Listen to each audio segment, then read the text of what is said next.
Alors Stéphane, est-ce que tu peux nous présenter un petit peu tes missions au sein de l'Office français de la biodiversité? Alors l'Office français pour la biodiversité, c'est un établissement public de l'État qui a 5 grands types de missions. On va dire la principale, c'est des missions de surveillance et de contrôle, donc de police de l'environnement au sens large. Il y a également des missions de recherche, de connaissance et d'expertise sur les milieux et les espèces. Une autre partie, c'est ce qu'on appelle l'appui aux politiques publiques. Donc c'est plus général au niveau de l'État. On a également une partie qui est ce qu'on appelle la mobilisation citoyenne, c'est-à-dire un petit peu l'information du grand public sur tous ces problèmes de biodiversité. Et puis une partie aussi un petit peu gestion et appui à la gestion des espaces naturels, puisque l'OFB a quelques aires marines protégées, notamment autour du territoire français. Et après, il y a aussi un appui sur les collectivités, et notamment les services de l'État sur des dossiers d'aménagement sur lesquels on intervient. Bon, et ici, c'est un lieu que j'apprécie particulièrement, le lac de Saint-Apollinaire, un espace très calme qui invite au respect. Et tu as une espèce que tu étudies particulièrement qui est assez surprenante. Est-ce que tu peux nous parler de cette écrevisse à pattes blanches?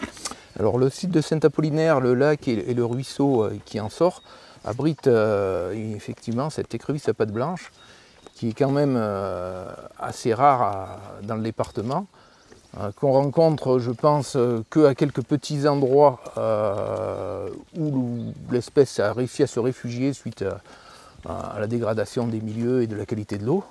Donc c'est une espèce qui est particulièrement poliosensible, donc qui permet de caractériser des milieux de bonne qualité avec une eau fraîche, bien oxygénée.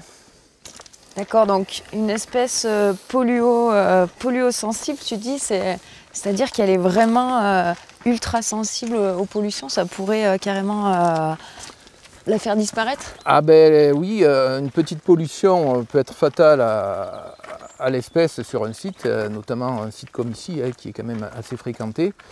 Donc il faut être extrêmement prudent sur tout ce qui touche à l'eau du lac. Oui, ça fait partie des 2-3 espèces qui attestent d'une très bonne qualité d'eau. Donc il y a des endroits où l'espèce est en régression, voire en disparition, et quelques endroits, heureusement, où l'espèce est en train de reconquérir ses anciens habitats. Donc tout n'est pas négatif, mais voilà, il faut être très très vigilant parce que entre les problèmes de pollution, les problèmes de changement climatique, parce que c'est une espèce qui aime les eaux fraîches, et avec le réchauffement, il y a des endroits ça peut être problématique. Il y a les problèmes d'assèchement aussi, parce que comme la pluviométrie a quand même changé, donc des assèchements de morceaux de cours d'eau, c'est fatal forcément. Donc il y a beaucoup de choses qui sont en train de se passer, qui ne sont pas forcément toujours favorables à la pérennisation de cette espèce. Donc Stéphane, si tu avais des conseils à donner pour préserver cette espèce, cette petite écrevisse, qu'est-ce que tu dirais aux gens qui viennent visiter ce lieu? Pour les baigneurs, il y a toujours cette question sur tout ce qui est crème solaire. On sait qu'il y a des substances qui sont assez nocives à l'environnement dans la plupart des crèmes solaires. Donc soit utiliser des crèmes solaires qui sont le moins toxiques possible, ou si on se baigne longtemps, de mettre quand même un chapeau et un t-shirt plutôt que de la crème solaire, quoi. Et donc qu'est-ce qui est mis en place de manière générale pour préserver cette espèce? Alors cette espèce fait partie d'un certain nombre d'espèces qui ont des statuts de protection. Alors, elle n'est pas elle-même protégée directement. En fait, c'est son lieu de vie qui est protégé à travers un arrêté ministériel. Donc, tous les milieux dans lesquels elle vit sont protégés. Donc, ça veut dire qu'on ne peut pas les détruire, on ne peut pas les altérer. Donc, à travers l'écrevisse, on protège toutes les autres espèces qui vivent dans ces mêmes milieux. Et ça, c'est super intéressant. Parce que du coup, quand elle est là, le reste est protégé aussi. Ouais. Ah oui, c'est un petit bijou, ce lac. Et je pense que de manière générale, en fait, c'est des attitudes qu'on devrait tous avoir. C'est juste une question pour moi un petit peu de bon sens, d'essayer de respecter les lieux, mais que ce soit sur le plan des pollutions, mais aussi sur le plan des attitudes générales, en fait, du bruit.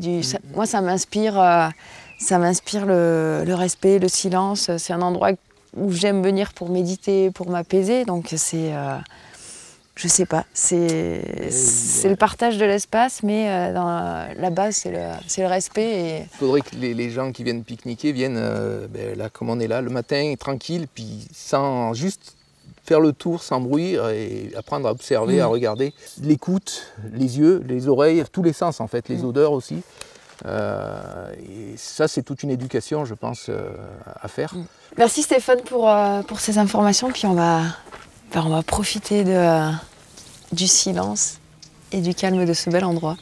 Voilà, merci à toi Laetitia d'être venue me voir au bord de ce lac. Et puis bonne continuation. Hein. À bientôt.